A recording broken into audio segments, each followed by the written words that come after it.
There you go. She's also a Zio. Yeah. Yeah. But there is a link there, isn't there? And I'll get to that later. But let's start. I guess we'll start with scapegoats. I'll start with what scapegoats is, how it came about, how I had to delay it for about 6 months because why did I forget his name? Whoever our prime minister was before, kind of ruined my fucking plans, and I was really pissed off. So I had to delay everything.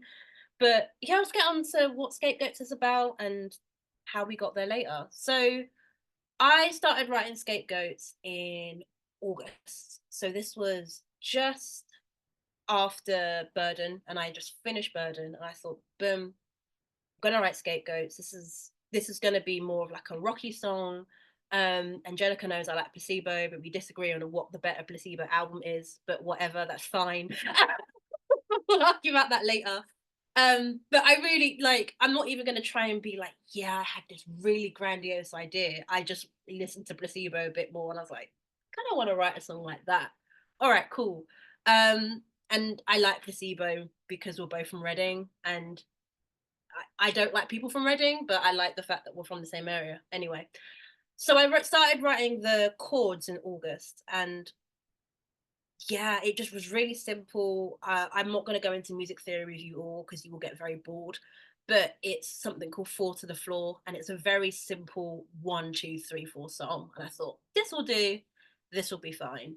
I started writing the lyrics in September, and I just was very blunt about it. I have a background in poetry, so I always start off songs with poetry, and then I go into, what the song is about.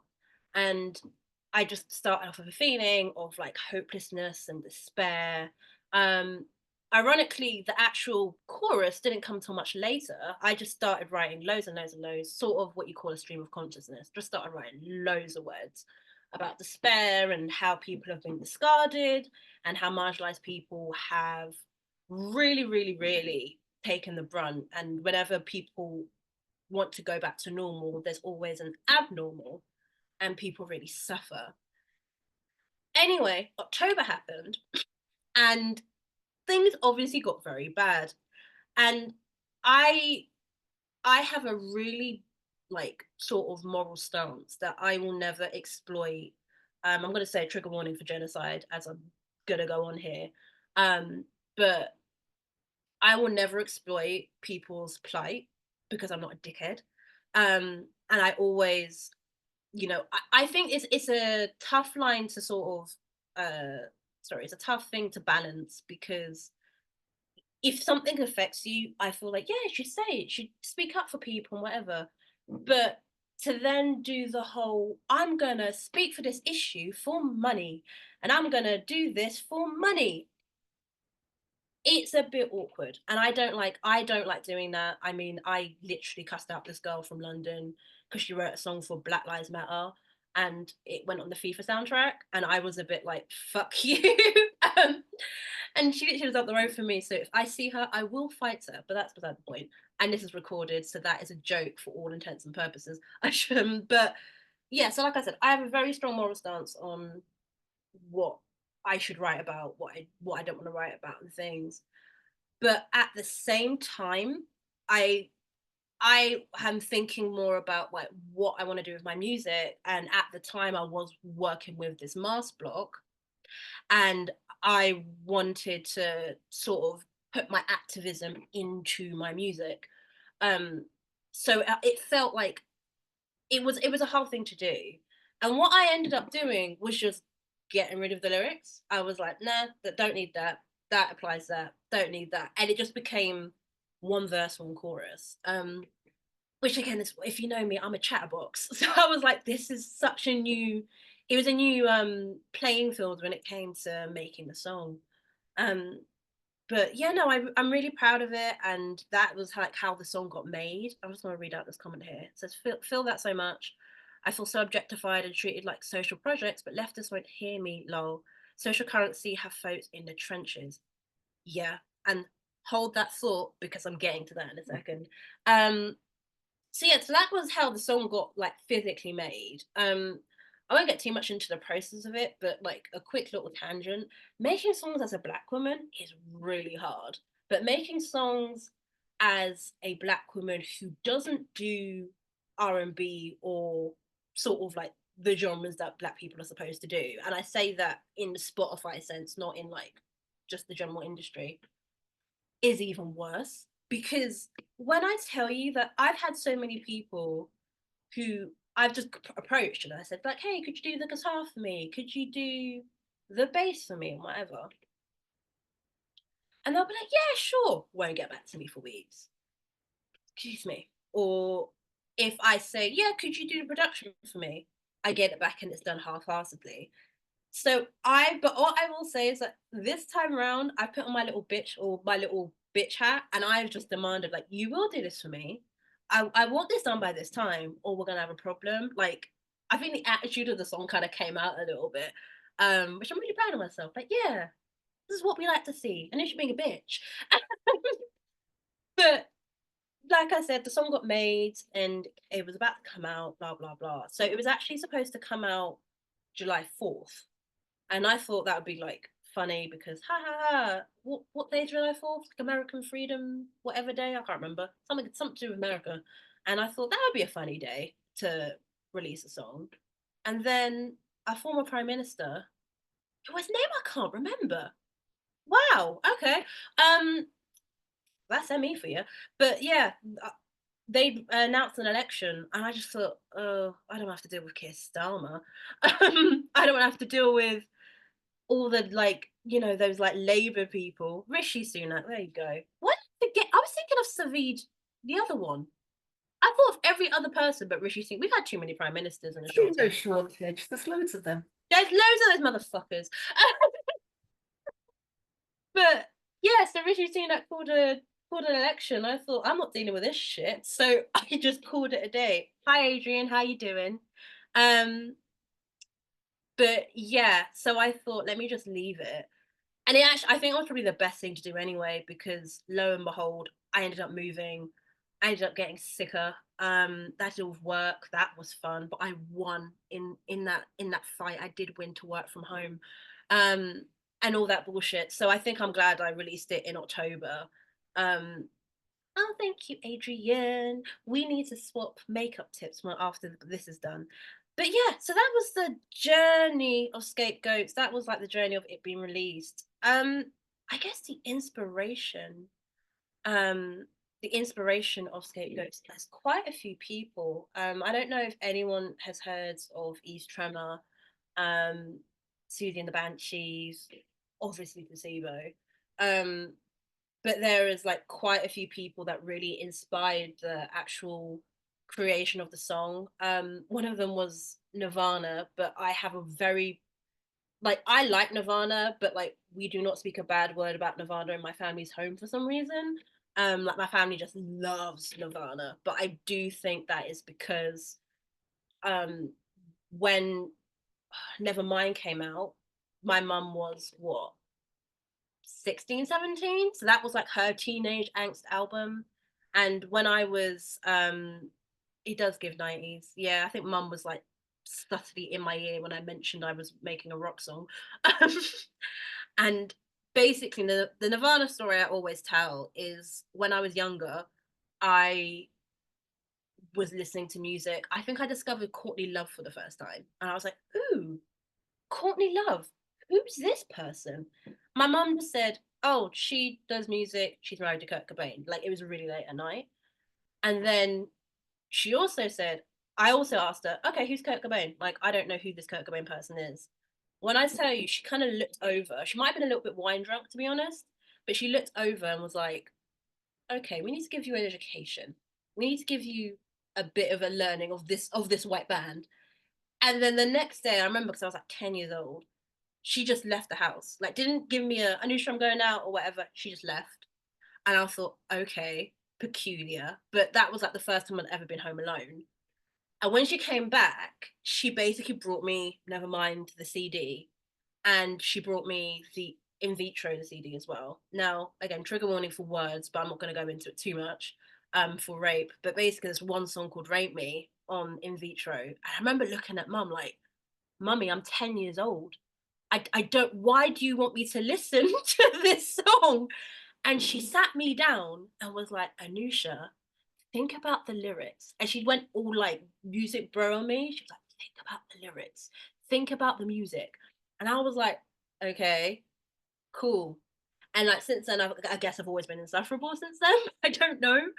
But it was one of those things where I just thought, this is so like, I don't know. It was so different. But yeah, that's my Nirvana story. My mom left. My mom decided to give me a lesson. But it's definitely, do you know what? Smashing Pumpkins are interesting because I really like them. And I've got one of their albums and I listen to them a lot, but I couldn't name a song. Like if you said you should name a Smashing Pumpkins song, I would look at you blankly. I think because I listened to a lot of people used to remix Smashing Pumpkins songs when YouTube first came out, and I've got a remix of Jasmine Sullivan and oh, I can't remember which. I'll find it. It's on my computer. I'll find it in a second. I've got a remix of Jasmine Sullivan and something else, and I really want to do a song like that. So, Smashing Pumpkins was definitely a inspiration, but it wasn't something that I instantly went to. How's it anyway? I'm gonna pause here. How's everyone feeling? How's everyone feeling in themselves, or how's everyone doing in terms of emotions, or just have I chatted? Have I talked you to death a little bit? Do we need a break? Like, how you doing? Cool. Okay. Your Nirvana story cracked me. One of these days, I will just invite mum and just get her to tell the stories because a lot of my stories involve her. Because like out of the family, she's the peculiar one. Like I'm gonna say I'm the normal one, but she's the weird one out of the family. So I'll just invite her one day and be like, talk. You talk. Um, hi friend, how you doing? Oh, thank you, blessing. I really appreciate that. And like, I'm really glad you're here because I see like I'm not gonna put you on blast, but like I know that like loneliness is something that we all feel when it comes to these moments. So I really hope that like you feel loved and you're with a community of people that are in the same boat as you and like people of like all marginalized communities. So I really, and that goes to everybody, like I really hope that yeah, you feel loved and feel protected. And that was really woo woo. And I'm not, no. Anyway, but yeah, I guess I will carry on because I'm just cautious of the time as well because we're gonna stop at ooh brain. I said we go on for 45 minutes with a 5 minute break, and we started at 1/4 past. So yeah, I'm really enjoying this a lot. Definitely promise same vibes of yesterday's live stream. Yo, I'm so glad you came as well to that live stream. That was a lot of fun. I'm gonna do that more. Just chat to myself on YouTube and hope something comes of it. Does anyone feel like they need a break, or do you want to carry on? Actually, I know that some people have just joined.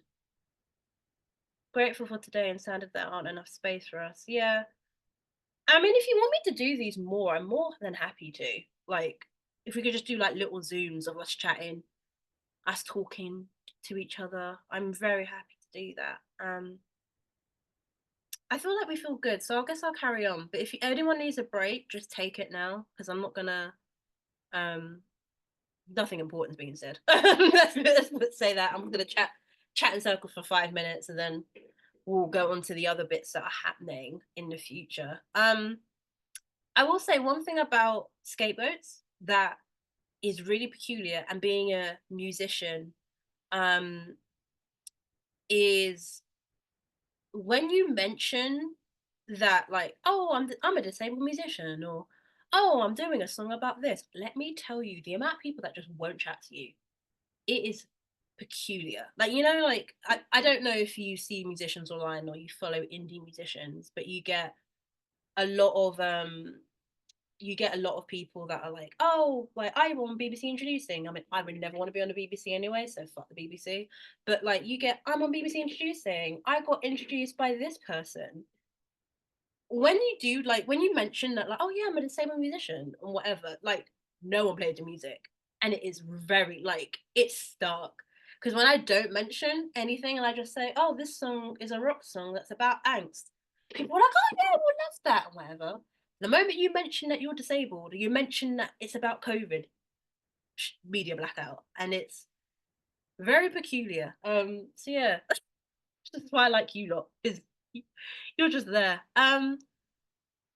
Yeah, what was I gonna say about the friendship spaces? Wait, I guess I'll use this as a moment to, speaking of Albers here, there are quite a lot of people, a lot of my friends are doing a lot of little virtual spaces. Like I said, after this event, there is a little dance party for the housebound and the bedbound, by Sarah and Jelly. Tomorrow there is a drawing session for Spoonie and Ink.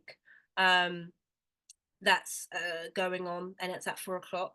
And then Maro and Deb, who were there at the start, they also are putting on a movie night tomorrow night. It's a bit late. It's at 7 p.m. BST or GMT now because the clocks are going forward. The clocks are going forward in Britain, and they're doing a little movie night at 7 p.m. And they said, "Oh, we started a collective for this vibe as well. It's very new, but we're going." Put it in the chat. Put it in the chat. Probably at the end. Yeah, yeah, yeah. Put it in the chat at the end.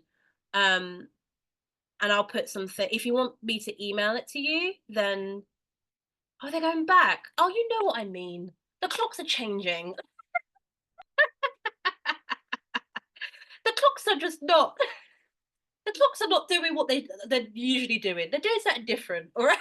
You know what? Every like whenever the clocks change, I've never been able to get it. It always confuses me, even though I put reminders. Apple have their thing going on and what have you. I never get the clocks right. It's not good. Oh mate. Yeah, I always get it. And I think because I've got a lot of friends in different time zones now, so I'm starting to do like the maths and I'm like, okay, PST, Mountain Time, PDT, whatever. Hello everyone that's just joined. What was I gonna say? Yeah, introduce yourself in the chat if you want to, but remember there's no obligation to take part. You could just listen to us chat for a second in the Zoom call. Hi, Lucy. How you doing, Mike? How you I'm doing? alive. I made it. I made it. I made it. What? You're alive. That's what I care about. Oh, not like that dramatic, but like I've just been really worried. Oh, Sorry. no, it's fine. I've just been like, oh my god, because Wales and because I won't get into it, but I work for emergency medicine, and we do like data, so like we do data on the NHS. The Wales data is ridiculous. They literally are like, yeah, so we don't have any doctors. Actually, the Wales data and the North Island data, apologies to Northern Ireland. God, it's got this. I changed the subject very quickly. I apologize. The data, they literally don't have like, you get like senior six doctors. They're like, none. They were like, oh, we don't have any. Okay, great. Yeah, it's not But great. It's yeah, not great. like, cool. Excited to go into winter. But how are you doing Yep. anyway? How you doing otherwise? I'm Good. all right. What have I missed? What is I think going on? we just be chatting shit, babe. We're just kicking back. We're just kicking back. Nice. Nice. A lot of people are was talking about getting together and doing a lot more virtual things. I think I need to do this more often. I think because I forget that people like talking to each other. Like who would have thought? So yeah, what have you got in the chat? Let me just go up a little bit because Zoom have done that thing where when you do like replies underneath, and it's not. What's the collective? Slow Worm Collective. Oh, that's so funny. I love that. Yes, Slow Worm Collective. Put your instances in the chat. Put your things if you feel comfortable. Yeah, Albert. I mean, Albert is like got the Crypt Circle, and what else have you got, babe? What's the other thing you did? What's the thing that we did? Oh, my brain is shut off. It was like the cutlery drawer. That's it. Yeah, and it's like so we've got there's loads of things going on. Like people are doing amazing things as artists, and like I really it's really inspired me to make art in different ways. Because before I was just thinking like, oh, I'll just make music, cool. But now I'm like, I'm gonna make music and do weird and wonderful things with friends and things like that. Um, so it's a really exciting moment. And yeah, no, I'm very excited. I'm very happy. Uh, what else was I gonna say? I've got. Let me stop recording.